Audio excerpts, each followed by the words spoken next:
Hi, it's Todd, and I'm talking about race as class.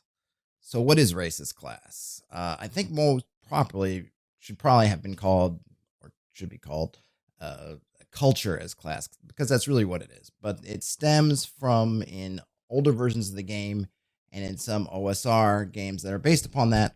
Whoops. The idea that a particular race or choice of species at character creation isn't just your race or your species, but is also the class that you'll progress in through the game. So that if you pick a dwarf, you don't pick a dwarf and then a class like fighter, the dwarf is also its own class. And it stems from going back to the beginning in the white box version of the game, you had severe class limitations on different races. So if you were a human, you could be any of the three original classes. That would be cleric, magic user, or fighter. But if you were, say, an elf or a dwarf or a halfling, you were limited. I think dwarves could be fighters up to a limited amount. Halflings were the same. And then elves had this weird thing where they could basically alternate between being a magic user or a fighter. And even within those limitations, they could only go up to so many levels. So I don't remember the exact limitations, but maybe as a dwarf or a halfling, maybe you could only become up to a level 4 fighter. I'm not sure. I don't remember what the limitations were for dwarves or elves, but it was all along the similar thing. So you had this idea of if you pick one of these races, species for your characters, you could only play these specific classes. I don't know what the intention of that originally was, whether it was meant to be that really all you could be as a dwarf was a fighter, or if down the line maybe you could make up your own class and have a dwarven engineer, for example. I'm not sure. The way it worked out is it was never really fleshed out with other options for classes. So having come from that, when they got into basic expert and later on, it seemed probably an obvious choice. I don't have any insider information. I'm not super familiar with the history, but if you can only be a fighter when you're playing a dwarf, it's an easy leap of simplification to say, hey, let's just say you're a dwarf and skip the extra part with the fighter. Same with an elf. So they took, instead of saying, hey, you can do this weird alternation between magic user or fighter, so let's just squeeze it together and we're going to make this kind of elf class, which is a combination of magic user and fighter. So that's where it comes from. And it's something that, again, you won't see in modern day D&D. It's been done away with for a while. But it is something that will come up in OSR type games such as Lamentations of Flame Princess and similar ones, mostly probably that are based on basic expert, will have basic experts race as class. The way I like to think of it really as sort of a culture as class, because it is something I think you can take advantage of that I haven't really seen too many games do. I know I've seen some where they'll have multiple archetypes for, say, an elf or a dwarf, so that I think trying to get into more of that. What does each class represent? What might, so if we're saying that, okay, elves don't adventure out in the world as straight up fighters, then here are these different archetypes that maybe there's a elven forest ranger and they have their own class abilities, strengths, and weaknesses, and they go adventure. And maybe if they're a dwarf, maybe there's a dwarf, mountain defender, and they'll go and do that. But I think you can actually take it even further and not, and basically apply it to people as well, or humans, I should say, as well as the non-human races. Because there's no reason why you couldn't, for example, if you were running a Hellenistic type campaign, instead of just having one fighter,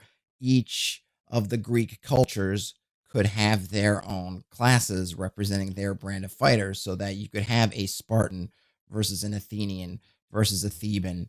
And then maybe, they're going up against horse archers and those things from the Near East. And so maybe you could have a horse archer would be a totally different cultural archetype that would be its own class. I really haven't seen too many games do that. I think it would be interesting to look at it instead of taking these very generic classes, which are kind of generalists, if you want to call them, and really going in and looking at, for each culture that may be present in the game, how is their version of a fighter different than, let's say, another culture's version of the fighter. I think the only place you kind of get it is when you have the sort of East versus West, right? Because you'll have samurais versus fighters or ninjas versus rogues. And so when you get those very strong archetypes, then maybe someone will come along and make a class somewhat in the similar vein of sort of a ranger versus a fighter or a paladin versus a fighter. But other than these sort of vague, sort of Eastern Asian versus sort of Western European, you don't really get a lot of, specificity to the location, right? They kind of come from mythical East like a monk, or not even, they just something else, not maybe is where it could be more tied in with the rest of character generation, as in where are you from? The fact that you're from this area means that you learn certain things, right? If you are from Sparta, you learn this specific Spartan way of fighting. That's different than if you were born, in Persia. And in Persia, maybe you learn a totally different type of fighting. And I think those could be very interesting additions. And I know I'm concentrating sort of on fighters with these examples, but it doesn't have to be. I think when you look at 5th edition, you have sorcerers and wizards and warlocks, and instead of making them, they kind of differentiate them as far as how their abilities work and sort of the fluff around where they get their abilities, but you could as easily tie that into different cultural traditions. If you think about druids, right? We know historically the druids were sort of a Celtic religious tradition.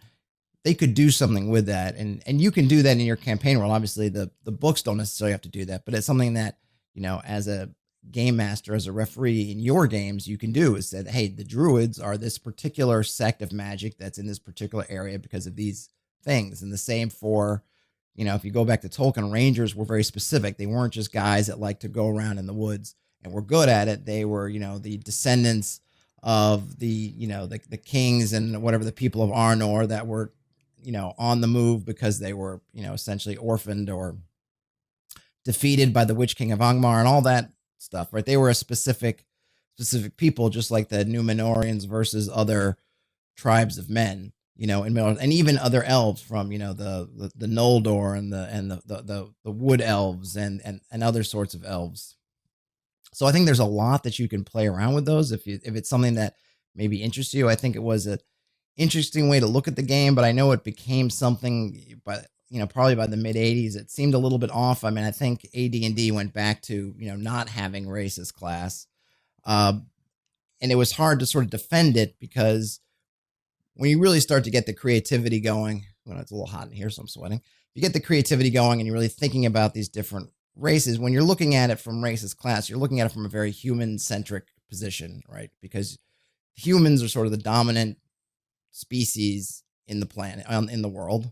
And then you're only seeing these sort of individuals, exceptional individuals that come out of, say, the Dwarven lands or the Elven forest. And sort of like Lord of the Rings, right? Where you have all these different people, but you only have a handful of hobbits that anyone will ever see in their lives. And even the hobbits had basically hardly ever seen an elf, and let alone dwarves. And so there was really just kind of Gimli and Legolas of the dwarves, or elves and dwarves that are around for any length of time.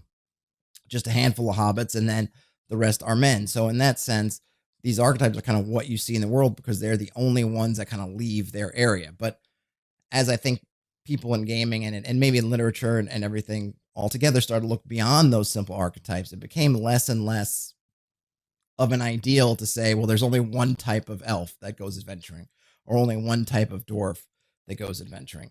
And while you can defend it, because even outside of having race as class, we still tend to see these different races in these different archetypes, and the game encourages it through their mechanics, right? Because dwarves will get bonuses to their constitution. Elves will get bonuses to dexterity, and they'll get a little extra magic, juice going on there. So they even having let go of race as class, they still encourage these sort of archetypes, but at the same time, they also leave it free to you to choose anything that you want. I always like the idea of having sort of a cultural class, but it's something that you have to put in the time to make. And it's something that's much easier, I find, with an OSR type game, because when you look at a class, say in, Lamentations, they're very simple. The most complex classes are the spell classes. And even then, that complexity really comes from a little bit of managing the spell slots and then what the spells do.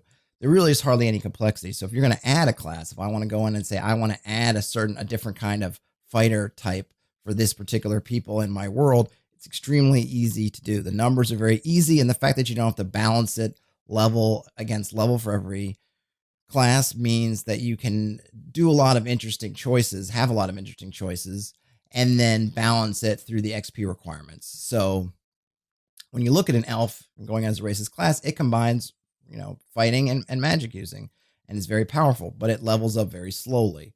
So you can give someone this powerful sort of cultural identity, but they have to deal with this downside of that, which is that it's going to advance slowly. Whereas someone who just went with a plain Jane fighter or magic user is going to level up much, much more quickly if you survive.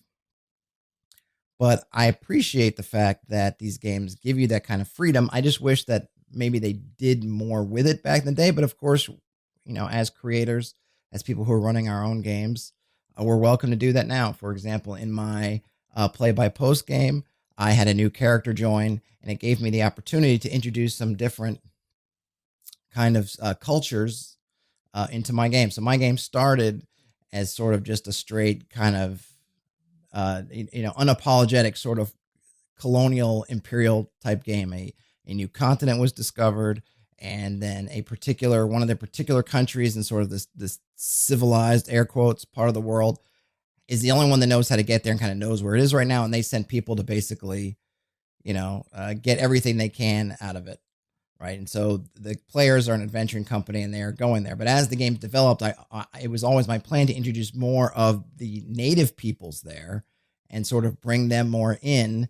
And as players potentially cycled out, instead of just having this colonial force, we'd have a much more mixed of the native force and the colonials. And then sort of the interesting, I think, interactions you can have with them, where you have the imperial forces, who are just here to basically do the regular old D&D thing, which is basically go and get all the resources you can and pull it out.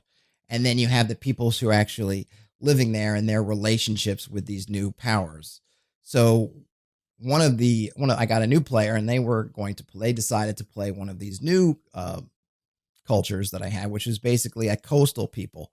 So I wanted to throw in a class to kind of represent a different sort of thing than what the imperial sort of colonial people had. So I didn't want to just give the same fighter, the same specialist. We're playing Lamentations, so I use a specialist, the same cleric. And Lamentations doesn't even have a druid class, so I made sort of a druid-ish class for them. But they are all about the water, and they live on the coast. And so I made it a very water, sea, and ocean focused druid class, which I hoped gives it a different flavor than if I just given them just a straight up generic druid class, or just said, hey, you're a cleric, but you happen to worship the god of water. I wanted something a little bit different.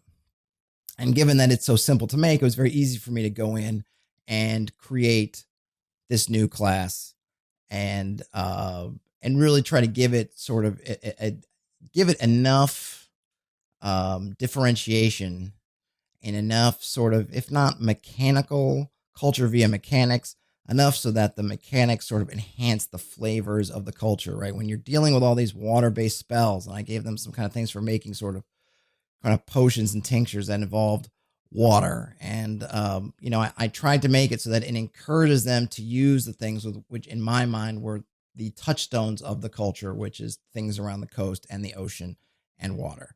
So I was able to do that. So that even though it's not a non-human culture or race or species, is basically an archetype as a class or a culture as a class, where I made this coastal people's druid class.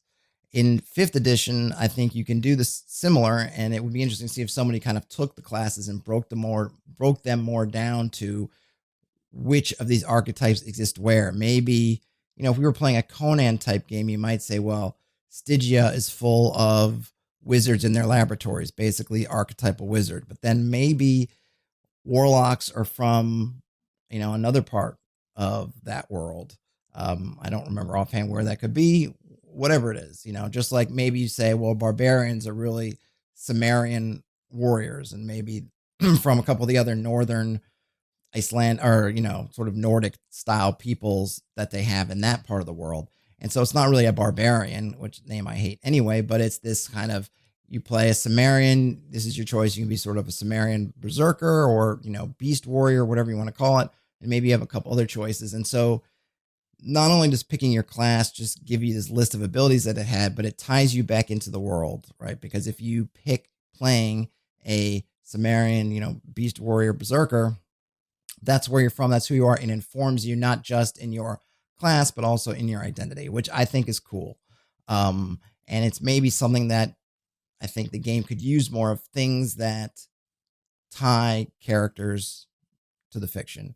And culture as a class, or having that kind of differentiation, sort of forces you as a GM to place these things in your world.